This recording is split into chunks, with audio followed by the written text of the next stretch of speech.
রহমতুল্লাহি ওয়া বারাকাতুহু। এসএসসি পদার্থবিজ্ঞান অষ্টম অধ্যায়ে আলোর প্রতিফলনের আজকের ক্লাসে গাণিতিক সমস্যা লয় দাঁড়াইছি। দেখি ইনশাআল্লাহ গাণিতিক সমস্যার সমাধান করা যায় কিনা। আচ্ছা, প্রথমে গাণিতিক সমস্যায় অনলি দুই পর্যায়ে প্রশ্ন হয়। গ নম্বরে প্রশ্ন পড়ে যে লক্ষ্যবস্তু কোথায় অবস্থান করলে প্রতিবিম্ব কোথায় গঠিত হবে, গাণিতিক ব্যাখ্যা। গ নম্বরে পরে গাণিতিক ব্যাখ্যা সম্পর্কিত, অবস্থান সম্পর্কিত। আর ঘ নম্বরে পরে লক্ষ্যবস্তু কোথায় অবস্থান করলে প্রতিবিম্ব কোথায় গঠিত হবে তার রশ্মি চিত্রের সাহায্যে ব্যাখ্যা করতে হবে। একবারে প্রশ্ন হুবহু প্রশ্ন পড়ে গ নম্বরে গাণিতিক ব্যাখ্যা, গাণিতিকভাবে লক্ষ্যবস্তু কোথায় অবস্থান করলে প্রতিবিম্ব কোথায় গঠিত হবে।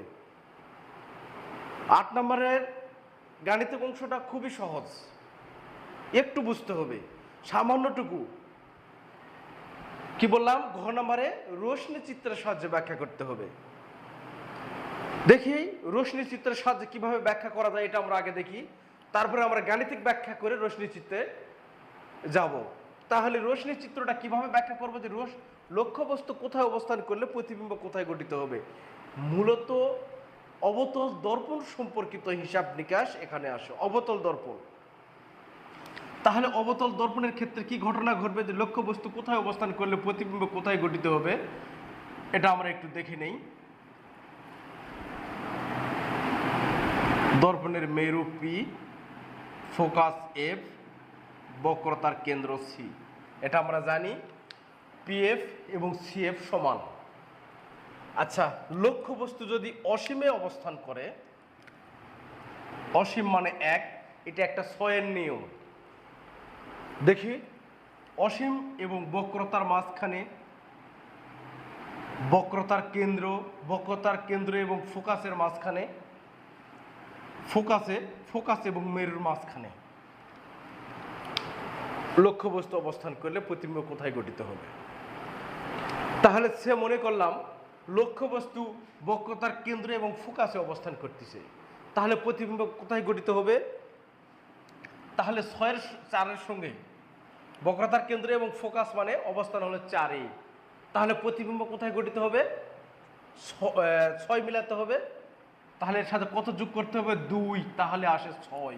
তাহলে 2 মানে কোথায়, অসীম এবং বক্রতার কেন্দ্রের মাঝখানে। আশা করি বুঝতে পারছো। 3 লক্ষ্যবস্তু 3 অবস্থান করছে, তাহলে প্রতিবিম্ব কোথায় হবে, 3-এর সাথে 3 যোগ করলে 6, তাহলে 6।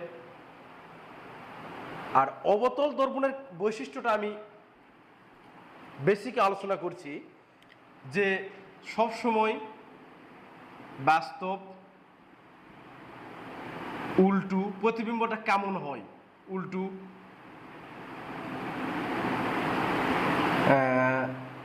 সৎ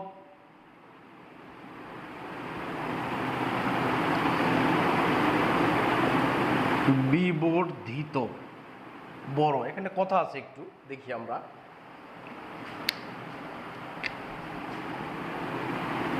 প্রতিবিম্ব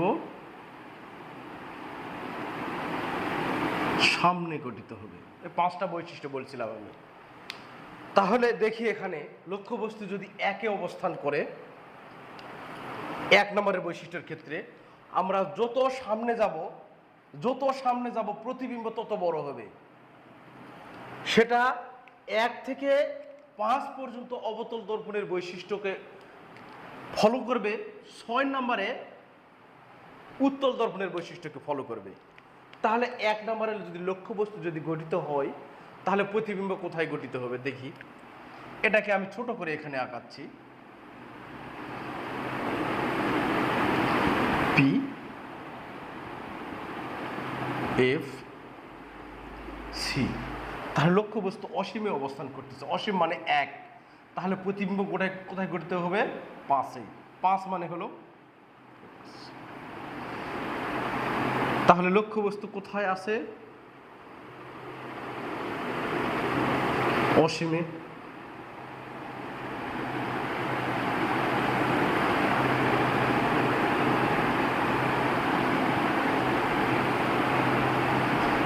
তাহলে লক্ষ্যবস্তু একে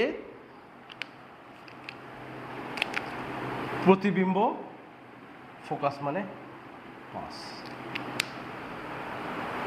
তাহলে লক্ষ্যবস্তুটা কেমন হবে? 1 নম্বরের ক্ষেত্রে তোমরা নোট করতে পারো, প্রতিবিম্ব কোথায় গঠিত হবে? ফোকাসে। ফোকাসে। 2 নম্বর, প্রতিবিম্বতা আকারে ছোট হয়েছে, খর্বিত, অত্যন্ত খর্বিত,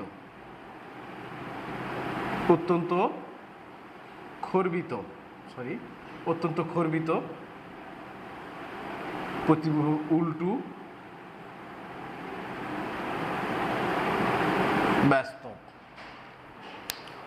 ফোকাসে অবস্থান করছে, অত্যন্ত খর্বিত, আকারের তুলনায় খুব ছোট হয়েছে, উল্টু হয়েছে আর বাস্তব হয়েছে।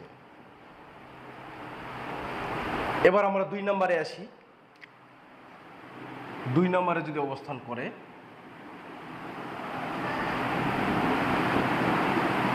পি এফ সি, তাহলে লক্ষ্যবস্তু আমরা কোথায় দেখতেছি?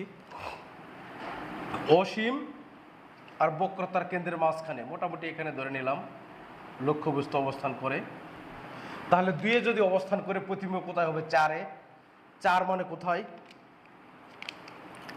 লক্ষ্যবস্তু যেহেতু অত্যন্ত খর্বিত ছিল প্রতিবিম্ব, এবার হবে খর্বিত মানে একটু বড়।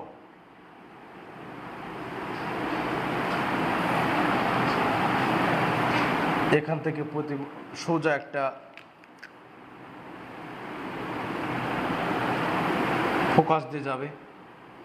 এখানে একটা বিষয় তোমরা সবসময় দেখবে যে হয় প্রতিফলিত রশ্মি ফোকাস দিয়ে অথবা বক্রতার কেন্দ্র দিয়ে, হয় ফোকাস দিয়ে না হয় বক্রতার কেন্দ্র দিয়ে আসবে। শুধু এখানে যেহেতু ফোকাসেই মিলিত হবে, এই জন্য সম্ভব নয় 1 নম্বরে। বাকি সবটাতে হয় ফোকাস অথবা বক্রতার কেন্দ্র দিয়ে যাবে, এটা তোমাদের মাথায় রাখতে হবে। দেখি আর একটা কোথায় যায়?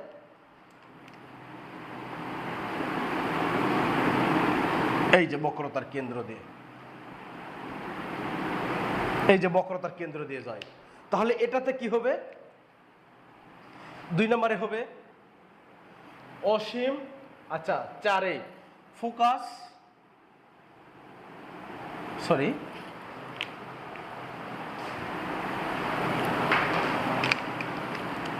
2 নম্বরের হিসাব ফোকাস ও মেরুর মাঝে, তারপরে অত্যন্ত খর্বিত, তার মানে খর্বিত ছোট, আস্তে আস্তে বড় হচ্ছে, যত সামনে যাবে তত বড় হবে। এটা উল্টু, সব সময় উল্টু উল্টুই থাকবে, কারণ অবতল দর্পণে উল্টু প্রতিবিম্ব গঠিত হয়, শুধু 6 বাদে। বাস্তব 1 2 3 4, উল্টু, বাস্তব, অত্যন্ত খর্বিত 4, 1 2 3 4, 4টা। ঠিক আছে, এটা আরেকটা লেখা যায় যে দর্পণের সামনে, অবতল দর্পণের সবসময় দর্পণের সামনে প্রতিবিম্ব গঠিত হবে। 2 নম্বরে গেলাম। এবার আমরা 3 নম্বরে আসি, এটা মুছাই দিলাম। 3 নম্বর, 3-এ যদি গঠিত হয় তাহলে কি হবে? 3-এর সমান সমান, কেন? 3-এর সঙ্গে 3 যোগ করলেই হয়, শুধু উল্টে যাবে আর কি। কিভাবে উল্টে যাবে দেখি। লক্ষ্যবস্তু, তাহলে প্রতিবিম্ব কোথায় হবে? আমি একটু আগে এখানে সমান সমান হতে হবে, এখানে প্রতিবিম্ব লক্ষ্যবস্তু সোজা ফোকাস দিয়ে আসবে, বারবার বলছি ফোকাস দিয়ে।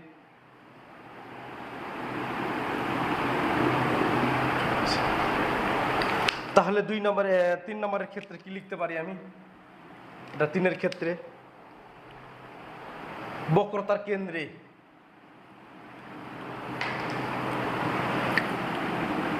বক্রতার কেন্দ্রে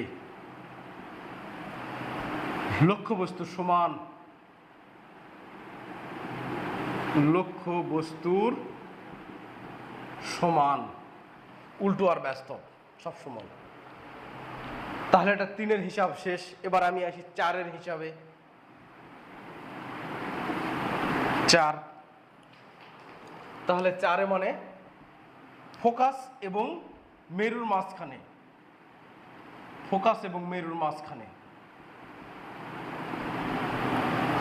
আচ্ছা, ফোকাস এবং মেরুর মাঝখানে যদি অবস্থান করে তাহলে 4-এ প্রতিবিম্ব গঠিত হবে 2-এ। তাহলে 4 মানে এখানে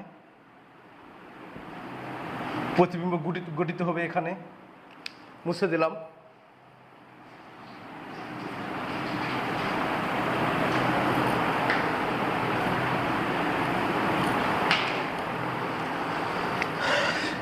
আচ্ছা, 2 বলতে এখানে যেহেতু লক্ষ্যবস্তু সমান হয়েছে, এবার লক্ষ্যবস্তু চেয়ে বড় আসবে প্রতিবিম্ব।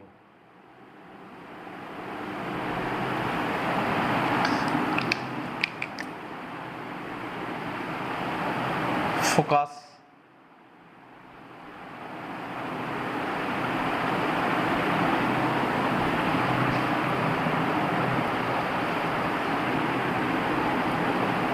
তাহলে দেখি আলোক রশ্মি আর একটা পিছনের দিকে আলোক কেন্দ্র দিয়ে এখানে মিলিত হবে। সহজ আছে, অনেক সহজ। 4 নম্বরে কি করলাম, সোজা প্রধানকের সমান্তরাল ফোকাস দিয়ে চলে যায়। এটা যেহেতু ফোকাস দিয়ে যেতে পারবে না, কারণ ফোকাসে যায় 3 নম্বরে সোজা। আমি বলছি আলোক কেন্দ্র দিয়ে পেছনের দিকে, তাহলে এখানে 2 মিলিত হলো, অসীম এবং বক্রতার কেন্দ্রের মাঝখানে মিলিত হয়েছে। তাহলে এখানে আমি এটা কত 4 নাম্বার, 4-এ যদি অবস্থান করে অসীম ও বক্রতার কেন্দ্র, 1 নম্বর অবস্থান হবে 1 নাম্বার অসীম ও বক্রতার কেন্দ্রের মাঝে। 2 নাম্বার, যেহেতু এটা হয়েছে লক্ষ্যবস্তুর সমান, তাহলে বিবর্ধিত উল্টো আর ব্যস্ত। 4 নাম্বার শেষ। এবার আমি আসি 5 নাম্বারে। 4 আর 5-এর মধ্যে একটা মিল আছে, গভীর মিল আছে 4 এবং 5-এ। দেখি কিরকম।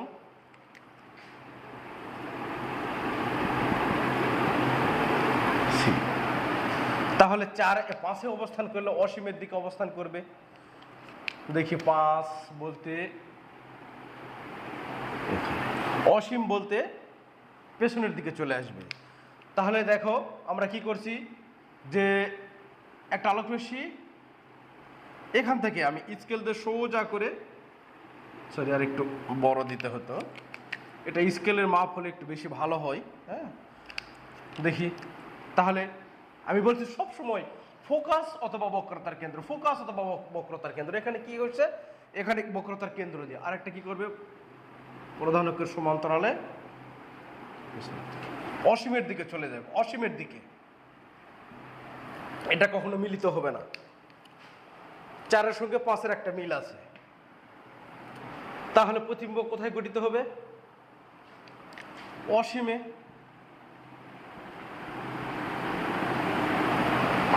অসীমে গঠিত হবে। আর এটা অত্যন্ত বিবর্ধিত, কারণ বিবর্ধিতের পর হলো অত্যন্ত বিবর্ধিত, উল্টো আর ব্যস্ত। সর্বশেষ অপশান যে 6 নাম্বার। আমি বলছি যে 6 নাম্বারে যদি অবস্থান করে, 6-এ যদি অবস্থান করে, তাহলে এটা হবে উত্তল দর্পণের হিসাব। তাহলে উত্তল দর্পণে কি থাকবে, অবাস্তব, সোজা, অসৎ। উত্তল দর্পণে এটা বিবর্ধিত হবে। কেন, অত্যন্ত খর্বিত মানে খুব ছোট ছোট, লক্ষ্যবস্তুর সমান, লক্ষ্যবস্তুর চেয়ে বড় মানে বিবর্ধিত, অত্যন্ত বিবর্ধিত। তারপরে আবার হ্রাস পালে 4-এর মতো 6, অত্যন্ত বিবর্ধিত হওয়ার পর অত্যন্ত খুব বড়, তারপরে কি হবে, হুট করে তার ছোট হতে পারবে না। অত্যন্ত বিবর্ধিতর পর এখানকার অবস্থানটা হবে বিবর্ধিত।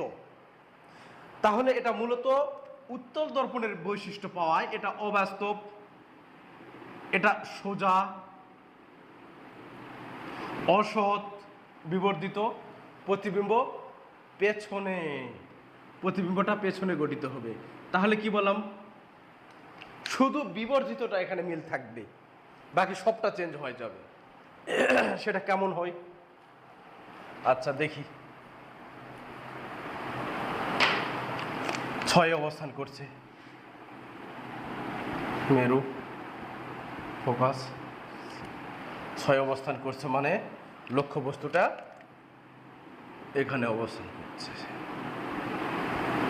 এখানে। তাহলে প্রতিবিম্ব কোথায় গঠিত হবে? পেছনের দিকে। তো পেছনের দিকে যদি গঠিত হয়,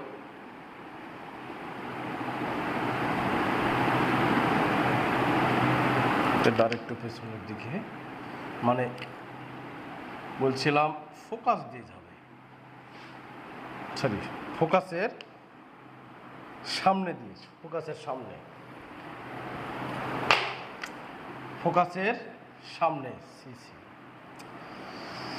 এফ পি সি, লক্ষ্যবস্তু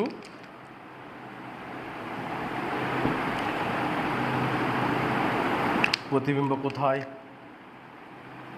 এটা।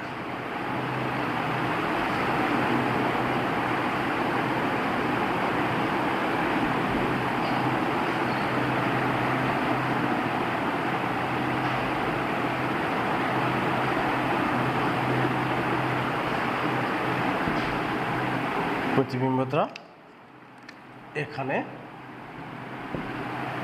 গঠিত হবে। অবস্থানটা আমার দেখানো হয়েছে, আশা করি ইনশাল্লাহ তোমরা বুঝতে পারছো। তাহলে ঘ নম্বর প্রশ্নের আমার যত ব্যাখ্যা ছিল, যত ব্যাখ্যা লক্ষ্যবস্তু অবস্থিত হলে অবতল দর্পণের ক্ষেত্রে প্রতিবিম্ব কোথায় কোথায় গঠিত হবে, ইনশাল্লাহ আমি বুঝাইছি। তোমরা নোট করলে ইনশাল্লাহ বিষয়টা আরো ক্লিয়ার হবে। অনলি একবার দেখবে আমি কি বলছি, লক্ষ্যবস্তু যত সামনে যাবে প্রতিবিম্ব তত বড় হবে। 1 থেকে 5 পর্যন্ত একই রকম হিসাব, 6 নম্বরে যায় উত্তল দর্পণের হিসাব, সেটা আমি দেখাই দিছি। শুধু বলছিলাম 5 নম্বর অত্যন্ত বিবর্তিত হওয়ার কারণে পরবর্তীতে হবে শুধু বিবর্তিত, কারণ অত্যন্ত বিবর্তিত হওয়ার পর তো খুব ছোট হতে পারবে না, বিবর্তিত হয়েছে ইনশাল্লাহ।